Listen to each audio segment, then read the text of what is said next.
Look at me, I'm actually naked.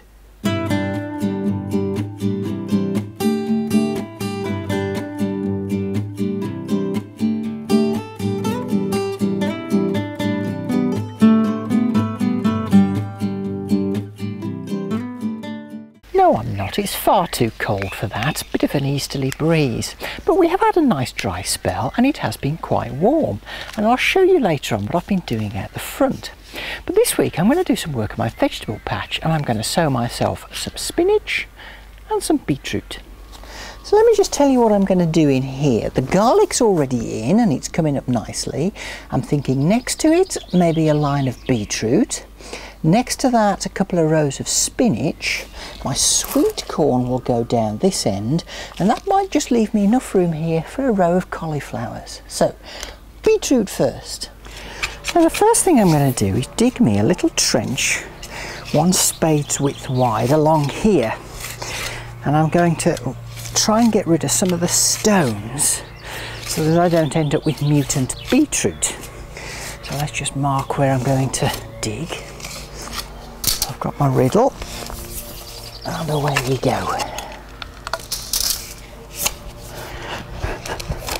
And by the way, I'm doing all of this under the watchful eye of the terrorist who's keeping an eye on me from his new secret base in the wallflower. He thinks I can't see him, but he looks pretty happy to me.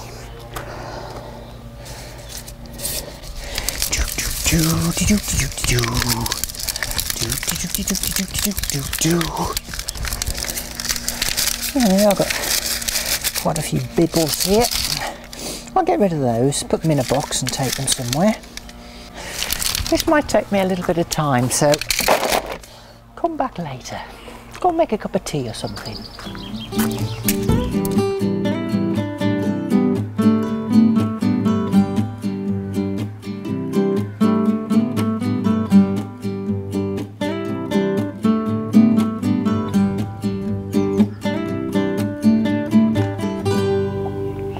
So here's my nice trench, 2 piles of bibble-free soil and a big box of bibbles.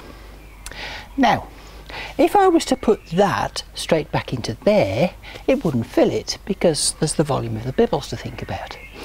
So I'm going to mix in a little bit of compost too. So I'll sprinkle the compost in the bottom. This will help with drainage a bit as well. The reason I'm sprinkling it in by hand, just to make sure there's no big twigs or anything get in there. And I can start adding back my nice bibble-free soil. By the way, bibble, as far as I know, is definitely a West Midlands word. Maybe you know otherwise. My father used to say it all the time. You got a bibble in your shoe? I miss my father. It's kind of ironic I should be thinking about my father today, because for those of you who are not in the UK, you probably don't know, is that we actually celebrate Mother's Day or Mothering Sunday today, 3 weeks before Easter Sunday.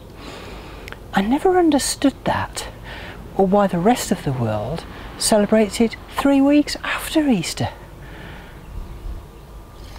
I'll just rake this over now next to my beetroot line, ready for the spinach.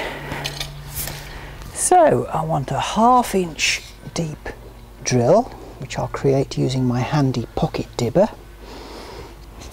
So that's for the beetroot.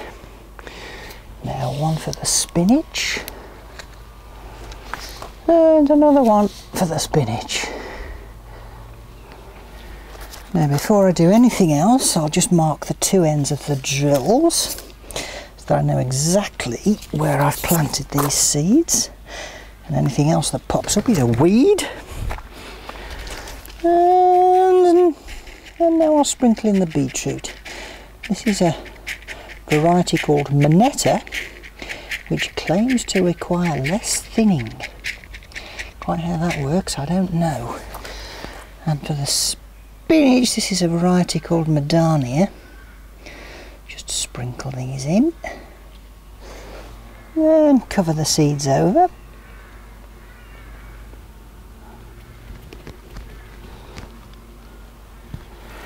And water. Job done. Now let's pop round the front and I'll show you what I've been doing round there. Now some of you may remember that earlier in the year I discovered that some of the fence posts at the front of the house probably needed replacing, and with the promise of a few dry days I decided to get stuck in. Well, here's the news. In fact, 3 of the posts I discovered were absolutely rotten. So, 3 new posts were inserted, the whole fence was straightened up, realigned, and I've painted the posts and the rails. All I need now is another nice spell of dry weather and I can undertake the exciting task of painting the panels themselves. Now, to finish off this week, I'm going to plant up 2 of my butternut squash plants.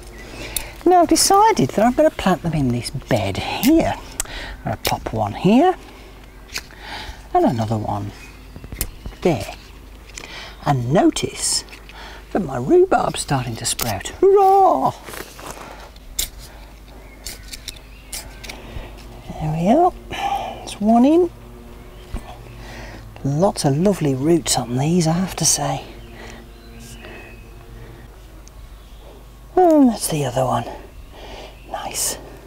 Now I know the slugs and snails would love to get their lovely stomach feet on these tender young shoots, but I'm going to protect them with some slug pellets. A defensive circle of slug pellets. Well, that's all I've got time for this week. Next week I'll be doing some more stuff in the garden. But thanks for watching, and do join me next time. Titli's Busy Garden.